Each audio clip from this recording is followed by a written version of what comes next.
scene with my son missing. Pull up to the scene with my son missing. Pull up to the scene.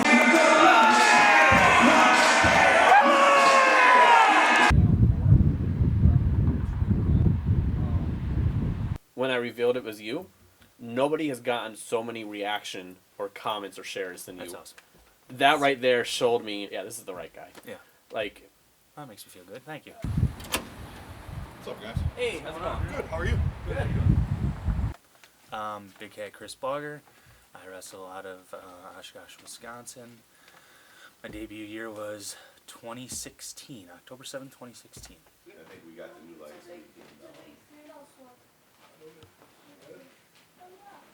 No, I fold on that. I was trained at the ECW Training Academy in Oshkosh, Wisconsin. I was trained by Swaggle, Nick Colucci, and Nathan Gust also had a very large hand in our training academy. With Mason Quinn, one of his cabins. Anything in particular you remember from training? One thing I can remember is the difference in the rings that we use. The first ring we used felt like it was almost concrete, and it was miserable and it was hard work, very much. We pride ourselves in having only 3 people left from the A class. It was myself, Randy Fitzsimmons, and Willie Wild. I don't know about you. My parents were never supportive of wrestling. No. I've watched 2 pay-per-views my entire life before I moved out. I only watched SmackDown because I was able to pretty much sneak it in my room. I was on UPN at the time, Yep. and I would plug the cable in. It was my first show was at the Eagles Club, and I was that's where the hashtag Balcony Baugher came along, where me and my crew were up in the balcony just screaming at people as drunk as we could be, and that's where it all started. And then I distinctly remember being at Hoo Hot. It was me, Swaggle, Fitzsimmons, and Dylan told us, he goes, I think I'm going to open my own training academy. Well, where do we sign up? And Swaggle looked at us and goes, you guys wouldn't make it a single day doing this. I'm super competitive. So my first thought, I looked at Fitzsimmons, I'm like, we got to do this now. Like, now we have to. We are obligated to do this. And we're texting back and forth all the way up to the thing. And it's like, our plan was to show up one day just to prove Swaggle wrong, do it, and go home. And then we showed up that first day. And then now here we are, and I have the pleasure of being interviewed by somebody such as yourself. Yeah. Oh, the nasty boys. Was that just an impulse decision that because Dylan said that, you were like, that almost pushed you even farther into that impulse? 100%. Not that I didn't think I could do it or had an opinion about it either way. I was just having fun going to shows, and then it was, you couldn't do this. It's like, maybe not, but you're going to tell me I couldn't do it one day? Oh, I can do it one day. And then I liked it. I loved it. Day one. It's a drug. Very much. And it's I don't regret it at all. Not for a second.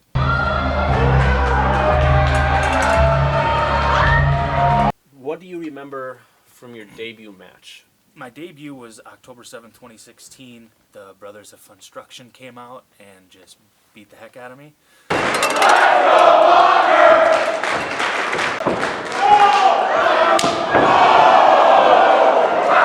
My technical bell-to-bell first match was February 10th at Oshkosh West. It was against long-haired hippie Willie Wild. It was great.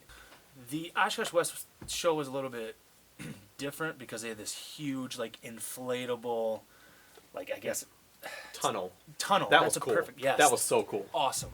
And, you're sitting in the tunnel, and it's you're almost like part of an NFL team, ready to take the field, and it's man, all these emotions are going through it, I get goosebumps, and it's as soon as you get out there, and I graduated from Oshkosh West, so it was just that much more special for me. So I'm just hitting that, hearing my music, and then finally coming out and hearing people cheer, it was just an unimaginable experience. But, once I left, it was just, wow, I finally did it. Did it fuel you to want to go on to the next one? 100%. After my debut with the Brothers of Funstruction, there was no question in my mind where I wanted to go, and it was not down. It was definitely up. Yeah. And Cabana and a lot of AJ Styles. AJ was a little bit later. Yeah. Because AJ and Daniels would be the early 2000s. The Players Club thing came up Dylan came up to me and said, hey, we're going to team you with J Cash. And I thought, this is going to be perfect. Like, we're going to get along just fine. We have no issues. So I meet him, absolutely welcoming. Never had a bad attitude towards me being a new guy. Sometimes you get that, you know, and it's disheartening, but I didn't get that from him.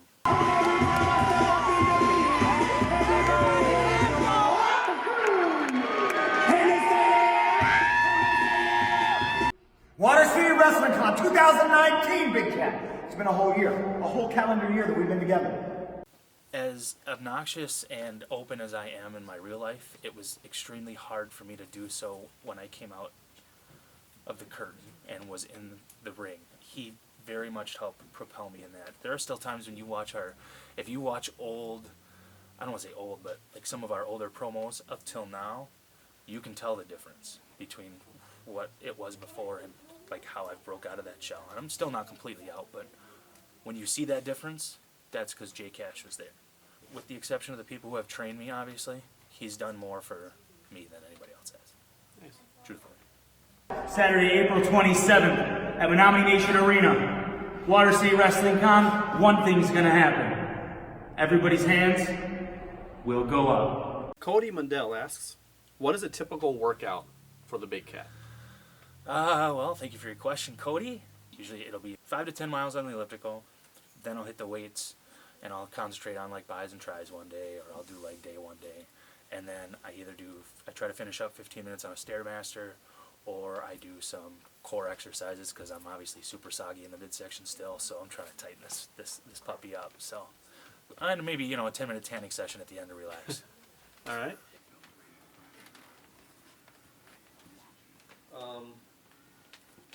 Then Katie asks, your girl seems pretty cool.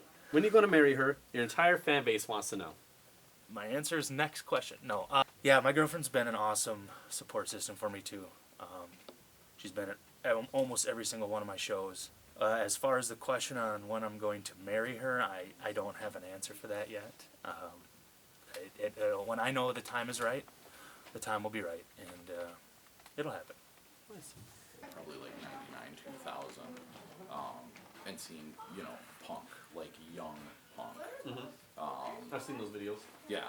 What do you want people to remember about you in the business? I want people to remember that despite everything that goes on, my moral compass has never changed. I work hard. I try to be one of the most positive people in the locker room. I just think that if people remember me as, hey, you remember Baugher? He was an awesome person to be around when he was here. He worked hard, and he was a positive influence. That's what I want people to remember. I remember Fan Baugher, just the metamorphosis and the change that you've had. Man, I don't know if you realize how inspiring you are. Like, you've lost a ton of weight. Every time I see you, you get smaller. You really do. I'll be honest, man, you were basically just a fan. Yeah. And in my mind, when you first started training, I was like, whatever. Yep. But the success that you've had, and like, you actually care. And you actually do it. More than people think. I've heard of Strowman. I don't even know the other dude you just said. No, he's great. I only know because I I used used to watch NXT like religiously. Otis is only like on the network. probably half of one of their better tag teams right now. Okay. Heavy Machinery. And I appreciate that. Like I get a lot of private Facebook messages. Like, hey man, you are an inspiration. People at work, they go out to dinner sometimes, and just last month before, she goes, yeah, I was talking to Cindy from, that used to work night shift. You remember her, right? Yeah, she goes, she sees your pictures, she just talks about how inspiring you are. It's like, I'd never thought somebody would use that word to describe me. And like, to hear somebody of your caliber to say that, it makes me feel really good about myself. Thank you very much. I take that stuff to heart. I have a picture of myself in the background of my phone, which is kind of, when people see it, like, oh, you're kind of vain. No, it's the old version of me, sitting at a baseball game, drinking a beer, and Willie Wild's actually sitting next to me, and you can barely see him, because I'm like, in both seats. It's like, I just wanted to do it because I needed to be in better health for me, and I take this stuff seriously. At 435 pounds, like I said, nobody's going to book you if you can't move.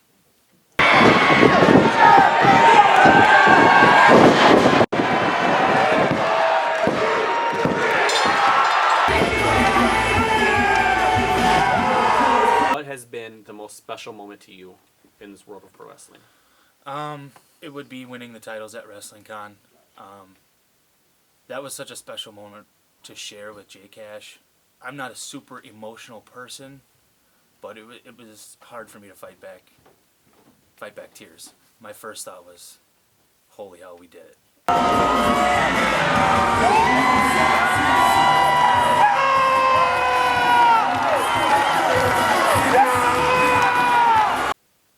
When a company puts enough trust in you to put you in front of 2,500 to 3,000 people, you know you're doing something right.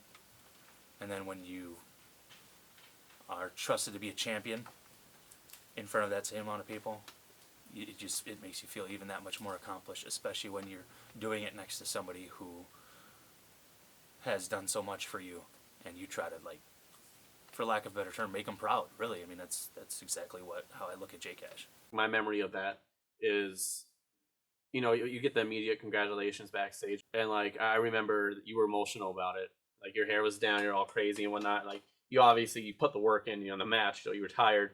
Like I remember you were emotional about it, and me giving you a hug, telling you, "Hey man, you've made it. I don't care what anybody else says. You've made it. You're one of the boys now." And yeah. I still mean that. And I remember that as well, because I took away from that a lot. I was warned when I came into this business, like, hey, it's gonna be hard for you to break into this. You know, they know you, you know, as the drunk front row fan. So people aren't gonna take you seriously. So when you told me that, it was like, you know, maybe people are finally taking this seriously, that I'm serious about it. You know, I'm glad people doubted me. It helped me. I mean, it helped motivate me. It helped keep me going. You know, and I don't blame them for that. I know what their thought process was coming in. I don't blame them for it at all. I'll be honest, I was one of the ones that was like, oh, okay, he's gonna last a week or two, right? And that's it. But yeah, and I don't blame you for having that process either. I want to be proven wrong. Right. I want to be proved wrong. You know. And everybody should want that. Mm-hmm. Truthfully, they should. If you're worried about the better of the business, you should be wanting to prove wrong. So. You can follow me on Instagram at Boggs112, Big Cat Chris Baugher on Facebook, Twitter at Boggs112. Make sure to like, comment, and subscribe to the YouTube page. I'm not just saying that because they asked me to do this.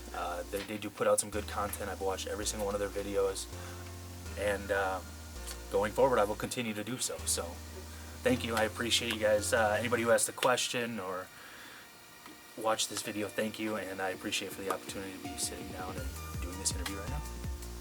Cool. And that's it. Awesome, man. Easy, huh? It was easy. It was easier than I thought, except for the whole toe tapping thing. That was. Finish the problem, we're all good. Yeah.